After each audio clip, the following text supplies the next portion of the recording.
کہ ایک آدمی نے شادی کی پاکستان میں, بیوی اس کی امریکہ میں, فون پہ نکاح ہو گیا. صحیح ہے, بندہ کہاں ہے؟ پاکستان میں, لڑکی کہاں ہے؟ امریکہ میں. واقعی لکھا ہوا ہے ایسے. پاکستان امریکہ کی مثال نہیں ہے, لیکن بہت ڈسٹینس پہ ہیں کہ ان کا آپس میں ملنا ممکن ہی نہیں ہے. یہ پاکستان میں رہتا ہے, وہ امریکہ میں رہتے ہیں, نکاح ہو گیا, 1 سال کے بعد بچہ پیدا ہو گیا. تو بہشتی زیور میں لکھا ہے کہ یہ بچہ باپ کا کہلائے گا, یہ ناجائز بچہ بولو نہیں کہلائے گا.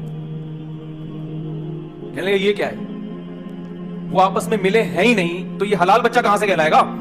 نہیں آ رہی بات سمجھ. اور یقین فقہ کی کتابوں میں لکھا ہوا ہے, یہ سب کتابوں میں یہ لکھا ہوا ہے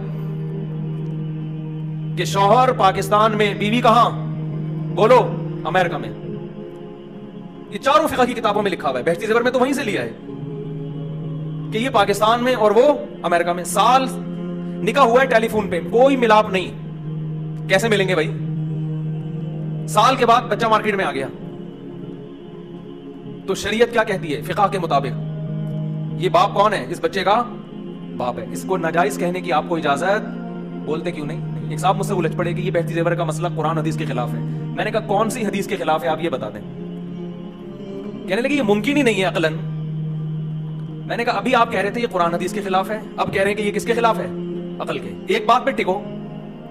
باطل کی عادت یہ ہوتی ہے کبھی ایک دعوے پہ وہ ٹکتا نہیں ہے. جیسے ایک محترم نے دلیل دی نا, ہم نے کہا تھا کہ قبر کی مٹی عرش سے افضل ہے, تو لوگ کیا دلائل دیتے ہیں کہ عرش کی فضیلت کی دلائل بیان کرنا شروع کر دیتے ہیں. عرش بہت فضیلت والی. بھائی یہ فضیلت کے ہم منکر نہیں ہیں, افضلیت الگ چیز ہے, فضیلت الگ چیز ہے. حضرت موسیٰ کی فضیلت پر بہت سارے دلائل ہیں, لیکن حضرت موسیٰ کیا پیغمبر سے بھی افضل ہیں؟ محمد صلی اللہ علیہ وسلم سے اس پر ایک بھی دلیل نہیں ہے. تو عرش کی فضیلت پر آپ سینکڑوں دلائل دے دو, اس سے فضیلت ثابت ہوگی, اس سے افضلیت ثابت نہیں ہوگی. افضلیت کے دلائل دو, ٹکتے ہی نہیں ہے نا کسی ایک بات. کہتے ہیں عرش اللہ کی ذات سے ٹچ ہوتا ہے, یہی ثابت کر دو کہ ٹچ ہوتا ہے. ٹھیک ہے, عرش اور اللہ کی ذات, اللہ عرش پر ہے, کما هو لائق بشانہ, کیسے ہے یہ ہم نہیں جانتے, یہ کیفیات مجہول ہیں. ہم کہتے ہیں اللہ 7ویں آسمان کے اوپر عرش ہے, عرش کے اوپر اللہ ہے, کیسے ہے ہم نہیں جانتے. قبر نبی کی ذات سے ایسے ٹچ ہو رہی ہے, مس ہو رہی ہے, اس کی کیفیت بیان کی جا سکتی ہے, عرش کی کیفیت بیان نہیں کی جا سکتی. پھر کہتے ہیں کہ تم پیغمبر کی ذات کو اللہ سے بھی زیادہ فضیلت دے رہے ہو, ہے بھائی, کہ پیغمبر کی مٹی کو اللہ کے عرش سے افضل. او بھائی ہم پیغمبر کی ذات کو اللہ پہ فضیلت نہیں دے رہے, پیغمبر کے جسم سے جو مٹی ٹچ ہو رہی ہے وہ بھی اللہ کی مخلوق. اللہ کے ساتھ جو عرش ہے جس کی نسبت اللہ کی طرف ہے وہ بھی اللہ کی مخلوق. اللہ کی ایک مخلوق کو اللہ کی دوسری مخلوق پر ترجیح دے رہے ہیں. میں کہتا ہوں آپ کا چشمہ آپ کی ٹوپی سے افضل ہے, کیا مطلب میں نے آپ کی توہین کر دی ہے بھائی؟ چشمہ بھی آپ کا, ٹوپی بھی کس کی؟ تو قبر کی مٹی بھی اللہ کی مخلوق, عرش بھی کس کی مخلوق ہے؟ اللہ کی.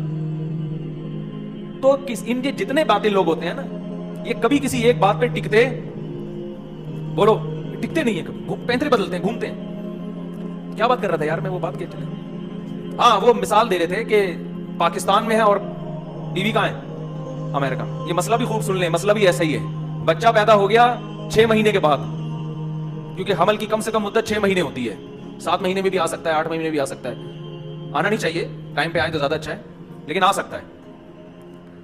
تو وہ بچہ فقہ کی تمام, اسلامک لا کی تمام کتابیں جو 1300 سال پہلے مرتب ہوئی ہیں قرآن حدیث کی روشنی میں, وہ چاروں فقہ کیا کہتے ہیں کہ بچہ کیا کہلائے گا؟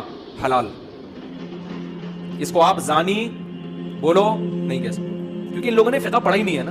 ان کو دلائل کا کیا پتا, ان کو بس نمبر یاد ہوتے ہیں, بس وہ بھی یاد نہیں ہوتے, دیکھے ہوئے ہوتے ہیں, اور ان میں بھی عربی نہیں آتی, اردو ترجمے آتے ہیں, پھر مجتہد بنے ہوتے ہیں. تو میں نے ان سے کہا, میں نے کہا کون سی آیت کے خلاف ہے یہ مسئلہ؟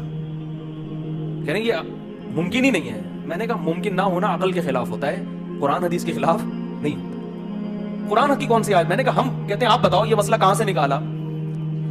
یہ مسئلہ حدیث سے نکالا ہے. الولد للفراش, بخاری مسلم کی حدیث ہے, بچہ اس کا ہے جس کے بستر پہ پیدا ہوگا.